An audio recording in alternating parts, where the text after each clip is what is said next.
नमस्कार, जय हिंद, वंदे मातरम। दोस्तों, आप सभी का स्वागत है आपके अपने YouTube प्लेटफॉर्म राजस्थान क्लासेस पर। This is Adarsh Kumawat from Rajasthan classes. देखिए दोस्तों, बात करेंगे आज ऐसे महत्वपूर्ण प्रश्नों की जो आपको पिछले एक सप्ताह में जो दिए गए थे कमेंट्री पोल में, जो आपको प्रश्न हल करने के लिए।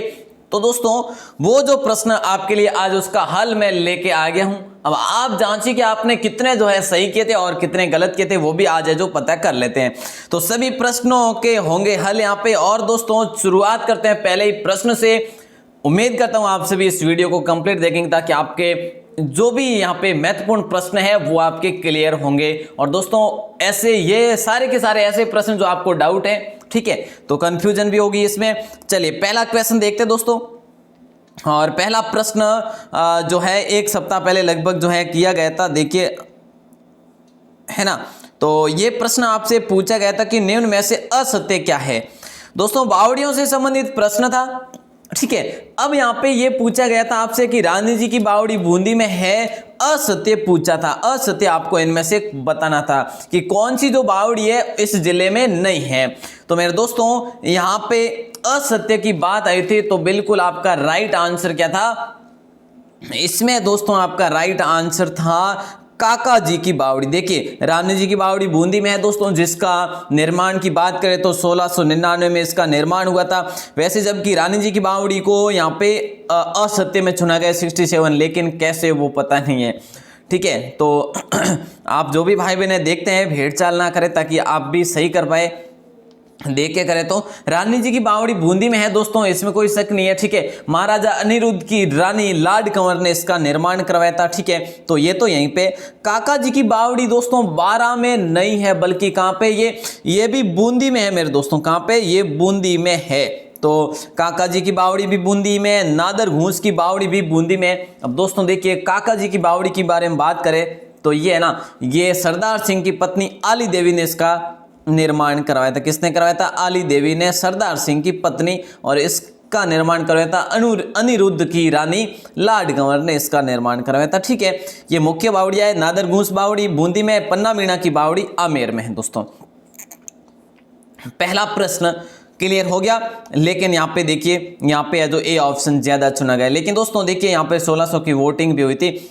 अब देखिए अगला प्रश्न ये आपसे दिया गया था, चूरू के किस कस्बे को संगीतकारों का गढ़ कहा जाता है। ये प्रश्न भाई साहब बड़ा अच्छा प्रश्न था। अब इसमें राइट आंसर काफी भाई बहनों ने सही ही बताया था। काफी क्या, 82% भाई बहनों ने सही बताया था, जबकि इसमें 2000 की वोटिंग भी हुई थी, ठीक है। तो बिल्कुल यहाँ पे सुजानगढ़ हो जाएगा। डी ऑप्शन आपका यहाँ पे भी राइट था। चूरू के कस्बे को संगीतकारों का गढ़ कहा जाता है, जिसका नाम है सुजानगढ़। और दोस्तों, संगीत के अच्छे हैं यहाँ पे कलाकार, इसीलिए, ठीक है। और दोस्तों, अब हम बात करें तो यहाँ पे इसी में जैसे कि और एक नवलगढ़ जो है, यहाँ का नवलगढ़, ठीक है, जिसे क्या कहा जाता है? नवलगढ़ को देखिए स्वर्ण नगरी कहा जाता है। किसका? शेखावाटी की स्वर्ण नगरी कहा जाता है नवलगढ़ को, जो कि भित्ति चित्रों के लिए प्रसिद्ध है। हवेलियां जो है भित्ति चित्रों के लिए प्रसिद्ध है। यहाँ पे सभी का तो राइट था। अब आपका अगला क्वेश्चन, यहाँ पे ओनली 1000 की वोटिंग हुई थी। खातन बावड़ी कौन से जिले में, ये पूछा गया था। देखिए दोस्तों, खातन बावड़ी का पूछा गया था, जिसमें चित्तौड़गढ़ 86% आया था। बिल्कुल सही आंसर था, ठीक है। तो यहाँ पे आपका खातन बावड़ी के बारे में पूछा जाए तो बी ऑप्शन राइट है, चित्तौड़गढ़ हो जाएगा दोस्तों, ठीक है, बिल्कुल सही था। अब यहाँ पे और पूछा जाता है कि गोमुख कुंड जो है ये कहाँ पे है, ठीक है, क्या? गोमुख कुंड। और पूछा जाता है सूर्य कुंड कहाँ पे? तो दोस्तों ये भी आपके कहाँ पे, ये भी जो है चित्तौड़गढ़ में ही पड़ते हैं। चलिए अगले क्वेश्चन को देखते हैं अगला क्वेश्चन किसने सही किया था और कितने प्रश्न आपने इसमें सही से बताना। ईमानदारी से कितने प्रश्न आपने सही किए वो भी आप कमेंट सेक्शन में बताना कि सर मैंने तो इतने सही किए थे। इनमें से देखिए, नौलखा बावड़ी डूंगरपुर का शिल्पी कौन था? देखिए दोस्तों, नौलखा बावड़ी कहाँ पे? डूंगरपुर में है। बड़ा आनंद आ रहा है कि जो एक प्रश्न में दो प्रश्न, एक प्रश्न में दो आ रहे हैं आंसर, है ना। तो देखिए, नौलखा डूंगरपुर में, और इसका शिल्पी जो था ना, लीलाधर भाव सिंह, जोगीदास या आस्करण। देखिए दोस्तों, इसकी बात करें ना तो आपका सही आंसर होगा लीलाधर, ठीक है। लीलाधर जो है ये इसके शिल्पी थे दोस्तों, मतलब कि बनाने वाले थे दोस्तों, ठीक है। और निर्माण की बात करें तो 1602 में इसका निर्माण करवाया गया। अब ये पूछिएगा कि इसका निर्माण किसने करवाया, तो ये आस्करण आपको ऑप्शन दिया था मैंने, आस्करण की पत्नी ने करवाया था साहब। और आस्करण की पत्नी का नाम आप क्या कहेंगे, या तो कहेंगे ताराबाई, ठीक है, इसके दो नाम जो आए हैं बुक में, ठीक है, ताराबाई या फिर प्रिमल देवी दोस्तों, क्या प्रिमल देवी, ठीक है, इनकी याद में, स्मृति में, सॉरी ताराबाई ने करवाया था, खुद ने करवाया था ताराबाई ने, ठीक है। तो ये याद रखेंगे, इसका शिल्पी वही था जो अभी आपको क्लियर करवा दिया, लीलाधर। चलिए दोस्तों, अगला प्रश्न ये पूछा गया था आपसे, और इसमें देखिए मेड़तनी की बावड़ी कौन से जिले में है। देखिए दोस्तों एक बात बताएं, इसमें क्या होता है, जैसे 5-7 पोलिंग आ जाती है और एक ही पे आ जाती है, तो आप लोग देखते हैं कि यही सही होगा, 5-7 जनों ने किया है तो भी यही सही होगा, या फिर 1000 जनों ने उस पर किया तो भी आप देखेंगे कि ये सही हो। लेकिन आप अपने दिमाग से बताएं, आपको जो याद है, और यदि आप कन्फर्म है तो उसको करें ही ना, जो आपको कन्फर्म है वही करें, है ना। मेड़तनी की बावड़ी कौन से जिले में है, जयपुर में, भीलवाड़ा में, अलवर में या झुंझुनू में। दोस्तों देखिए यहाँ पे आपने 84% किया है कि भीलवाड़ा में, बल्कि भीलवाड़ा में है ही नहीं ये। मेड़तनी की बावड़ी मेरे दोस्तों, ये बावड़ी आपकी झुंझुनू में है। 1700 की वोटिंग हुई थी साहब, है ना, जिसमें 84% उसमें आए थे, भीलवाड़ा में। झुंझुनू आपका राइट होगा। इसे दोस्तों बात करें तो भूतिया बावड़ी भी कहा जाता है, ठीक है, भूतों की बावड़ी या भूत बावड़ी भी कहा जाता है, भूत बावड़ी लिख दीजिएगा यहाँ पे, ठीक है। अब बात करें निर्माण की तो 1742 में इसका निर्माण करवाया बखत कंवर ने अपने पति शार्दुल सिंह की स्मृति में। बखत कंवर, अब देखिए एक और चीज, बखत कंवर ने करवाया अपने पति शार्दुल सिंह की स्मृति में करवाया। मेरे दोस्तों ज्यादातर बावड़ियां जो है ना रानियों के द्वारा ही बनवाई गई, ये भी ध्यान रखें। अब ये इस पे 3400 की वोटिंग हुई थी मेरे दोस्तों, और अच्छा क्वेश्चन भी था, सिंपल क्वेश्चन भी था, आपने राइट भी कर दिया कि सर ये तो इसको नहीं छोड़ेंगे, है ना, जब तक तोड़ेंगे नहीं तब तक छोड़ेंगे नहीं। देखिए राजस्थान के ऐसे कितने जिले जो न तो अंतरराष्ट्रीय सीमा बनाते और न ही अंतरराज्यीय सीमा बनाते हैं, जबकि यहाँ पे आप सभी ने 8 चुना, 90% 8 चुना। बहुत खुशी हुई, क्योंकि आसान प्रश्न तो होते हैं तो उसमें तो सही कर ही पाते हैं, लेकिन दोस्तों जब इस तरह के आसान नहीं आके टफ प्रश्न आए ना तभी मजा है। देखिए 8 जिले कौन कौन से, एक तो आपका जोधपुर है, ठीक है, एक हमारा पाली है, एक हमारा नागौर हो जाएगा, 3 हो गए 3, और एक हो जाएगा दौसा, एक आपका हो जाएगा टोंक, एक हो जाएगा बूंदी, 3-3 6, और एक आपका है अजमेर और राजसमंद। ये 8 जो जिले हैं ये किसी से भी सीमा नहीं बनाते मेरे दोस्तों, ये अंतर्वर्ती जिले कहलाते हैं, ठीक है ना। चलिए अगला प्रश्न आपके स्क्रीन पे, और दोस्तों कम्युनिटी टैब को लाइक वाइक भी कर लिया करो, है ना, अच्छे आते हैं क्वेश्चन वगैरह।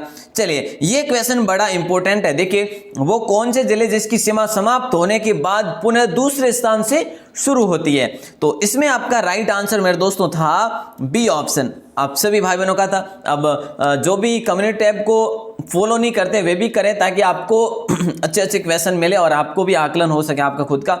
88% चुना, बहुत बढ़िया, अच्छी खुशी हुई। देखिए चित्तौड़गढ़ और अजमेर, बात करें अजमेर की तो अजमेर का वो क्षेत्र जो बाहरी, अजमेर जिले से जो बाहर की तरफ है ना, वो क्षेत्र दोस्तों कहलाता है, ब्यावर भी कहलाता है, और यहाँ पे टॉटगढ़ भी है, ठीक है, तो ये चीज़ भी याद रखेंगे। और जो चित्तौड़गढ़ का है ना, चित्तौड़गढ़ जिले की बात करें ना, इसका रावत बाटा क्षेत्र जो है वो अलग है दोस्तों, ठीक है। चलिए तो ये चीज़ है जो जरूर ध्यान रखेंगे। अब अपन आगे बढ़ेंगे, अगले क्वेश्चंस को देखते हैं। ये क्वेश्चन देखिए, इस क्वेश्चन के बारे में एक भाई साहब ने कमेंट किया कि क्वेश्चन तो सही बनाया करो, अब इसमें क्या गलती बताइए। देखिए बात करूं पाव, इसके बारे में आई थी कि पाव नहीं है पाल है। अब मैं आपको कैसे बता सकता हूं कि पाल तो कहीं लिखा ही नहीं है, हर बुक में पाव ही लिखा हुआ है। हाँ लेकिन हो सकता है कि पाल है, वो गांव का नाम पाल है, लेकिन हर जगह पाव लिखा हुआ है। तो दोस्तों यहाँ पे अगर एग्जामिनर बुक को कोई फॉलो करते हैं तो वो पाव ही लिखेंगे शायद, है ना। तो लेकिन जो भी है पाव या पाल, आप दोनों चीज याद रखेंगे, पाल और पाव शिल्पग्राम, ठीक है। तो ये जो है ये दोस्तों कहाँ पे, ये आपका जोधपुर में है, जवाहर कला केंद्र ये जयपुर में दोस्तों, कल ही तो अपने बात की थी, चार्ल्स कोरिया इसके वास्तुकार हुए थे। हवाला शिल्प ग्राम जो उदयपुर में दोस्तों, तीनों शिल्प ग्राम जो है ना ये राजस्थान के शिल्प ग्राम है। इसमें आपको डी ऑप्शन चुनना था, लेकिन इसमें जिनको पता था हवाला के बारे में, हवाला देख लिया, अब ठीक है। लेकिन दोस्तों उपरोक्त सभी डी ऑप्शन सभी भाई बहनों का राइट था। अब आपका अगला प्रश्न, इसमें भी 2100 की वोटिंग हुई थी। अब देखिए ये प्रश्न, ओपन एयर आर्ट गैलरी के नाम से विख्यात क्षेत्र कौन सा? इससे आसान क्या प्रश्न हो सकता था, लेकिन आपके लिए ये प्रश्न आसान हुआ और आप सभी ने किया शेखावाटी। तो दोस्तों बिल्कुल सिंपल क्वेश्चन था, और ये हवेलियों पर भित्ति चित्रों के लिए इसे ओपन एयर आर्ट गैलरी कहा जाता है। चलिए अब अगला प्रश्न देखते हैं, और अगला प्रश्न देखिए दोस्तों, ये है मामा भांजा का जैन मंदिर दोस्तों पूछा है आपको, ठीक है। अब ये प्रश्न काफी भाई बहनों ने बताया कि सर 12 का तो ऑप्शन दिया ही नहीं, लेकिन 12 में केवल और केवल यहाँ पे देखिए मामा भांजा का जैन मंदिर पूछा है मेरे दोस्तों। तो आप क्या करेंगे? डूंगरपुर करेंगे, ठीक है। क्या करेंगे? डूंगरपुर। अब यहाँ पे काफी भाई बहनों ने जोधपुर चुना, क्यों चुना? देखिए मैं जानता हूं कि यहाँ पे मामा भांजा की छतरी है दोस्तों, मामा भांजा की छतरी है, इसलिए यहाँ पे जोधपुर चुन लिया होगा कि ये छतरी है जो मंदिर कहलाती। नहीं मेरे दोस्तों, देखिए जोधपुर में मामा भांजा की छतरी है, मामा भांजा जैन मंदिर जो है ये डूंगरपुर में, ठीक है। और केवल मामा भांजा मंदिर वो अटरू में है, और अटरू ये आपका पड़ता है 12 में, ठीक है ना। तो ये अच्छा क्वेश्चन है दोस्तों, याद रखेंगे, ध्यान रखेंगे। अगले क्वेश्चन को देखते हैं,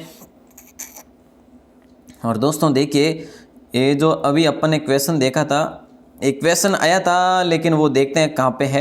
हाँ, अगला क्वेश्चन आएगा आपको बिल्कुल। अब देखिए दोस्तों, अल्सीसर महल जो है किस जिले में स्थित है? देखने में थोड़ी सी परेशानी हो सकती है, क्योंकि एज इट इज क्वेश्चन लेके आया हूँ, वहीं से स्क्रीनशॉट लेके। अल्सीसर महल कौन से जिले में है? मेरे दोस्तों ये क्वेश्चन बड़ा सिंपल था, सभी ने झुंझुनू किया, बड़ी खुशी हुई, ठीक है। लेकिन ये चीज़ है कि कभी भी भेड़ चाल ना करना, है ना। 85% सभी का राइट है। अल्सीसर महल की बात करें तो यहाँ पे स्थित है आपका, ठीक है। अगर हम बात करें यहाँ पे तो देखिए दोस्तों, यहाँ पे मलसीसर महल है, ठीक है। जीतमल का जोहड़ा है, ठीक है। क्या? जीतमल का जोहड़ा भी है दोस्तों, ठीक है। और क्या है? नवलगढ़ की बावड़ी है, नवलगढ़ की बावड़ी है दोस्तों। यहाँ पे काफी सारे जो है दर्शनीय स्थल है, जैसे कि खेताड़ों की बावड़ी, ये तो अपने पढ़ लिया है, खेताड़ों की बावड़ी।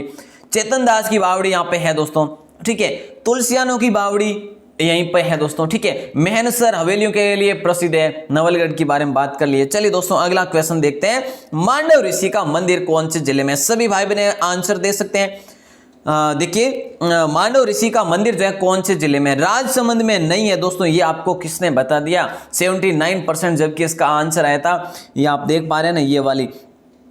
तो दोस्तों 79% नहीं, बल्कि इसको आप 0% करेंगे, और 100% करेंगे तो टोंक को करेंगे मेरे दोस्तों। 3% आपने चुना है इसमें, लेकिन बड़ा अच्छा क्वेश्चन है दोस्तों, इसे ध्यान रखें। टोंक में है मांडव ऋषि का मंदिर, और यहाँ पे उनकी तपोभूमि थी, इन ऋषि की, मांडव ऋषि की क्या थी? तपोभूमि थी। और इस गांव की बात करें तो ये गांव है मांडकला दोस्तों। क्या? मांडकला गांव कहलाता है, ठीक है। चलिए दोस्तों, इसे लघु पुष्कर भी कहा जाता है, ठीक है। पूर्ण रूप से अभी तक इसका नहीं हुआ है, लेकिन कहा जाता है। चलिए दोस्तों अगला प्रश्न, ये प्रश्न था आज तक का सबसे बेहतरीन प्रश्न दोस्तों, रियली, क्योंकि इसमें 5200 की वोटिंग हुई है। 5100 से ऊपर है तो 200 तक हो ही जाएगी। चलिए दोस्तों, शेखावाटी का हृदय स्थल जो कहलाता है, मतलब कि क्लियर सा ये है, शेखावाटी का दिल किसे कहते हैं? झुंझुनू को कहते हैं क्या?